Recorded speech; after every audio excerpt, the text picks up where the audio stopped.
ವರಲಕ್ಷ್ಮಿ ಹಬ್ಬದ ಸಡಗರ ಬಂದಾಗ ಹೂ ಹಣ್ಣು ತರಕಾರಿ ಬೆಲೆಗಳು ಗಗನಕ್ಕೇರೋದು ಸರ್ವೇ ಸಾಮಾನ್ಯ.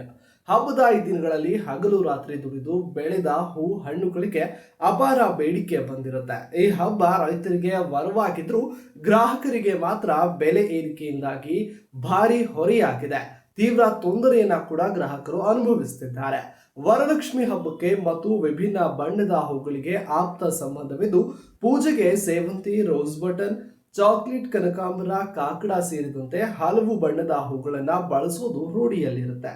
ಈ ಹೂಗಳಿಗೆ ಹಬ್ಬದ ಸಮಯದಲ್ಲಿ ಹೆಚ್ಚಿನ ಬೇಡಿಕೆ ಇರೋದ್ರಿಂದ ಚಿಕ್ಕಬಳ್ಳಾಪುರ ಜಿಲ್ಲೆಯ ರೈತರು ವಿಶೇಷವಾಗಿ ಹೂಗಳನ್ನ ಬೆಳೀತಾರೆ. ಈ ವರ್ಷ ವರಮಹಾಲಕ್ಷ್ಮಿ ಹಬ್ಬದ ಸಂದರ್ಭದಲ್ಲಿ ಹೂ ಬೆಲೆಗಳಲ್ಲಿ ಭಾರಿ ಏರಿಕೆ ಕಂಡಿದ್ದು ರೈತರಿಗೆ ಉತ್ತಮ ಆದಾಯ ತಂದಿದೆ. 1 ಕೆಜಿ ಸೇವಂತಿ ಮತ್ತು ರೋಸ್ ಬೆಲೆ 200 ರೂಪಾಯಿ ತಲುಪಿದ್ದು ಚೆಂಡು ಹೂ ಕೆಜಿಗೆ 100 ರೂಪಾಯಿ ಆಗಿದೆ. ಇನ್ನು ಕನಕಾಂಬರ ಮತ್ತು ಕಾಕಡ ಹೂಗಳು 500 ರೂಪಾಯಿಗೆ ಮಾರಾಟವಾಗ್ತಿವೆ. ಸುಗಂಧರಾಜನ ಹೂವು 200 ರೂಪಾಯಿಗೆ ಮಾರಾಟ ಆಗ್ತಿದೆ.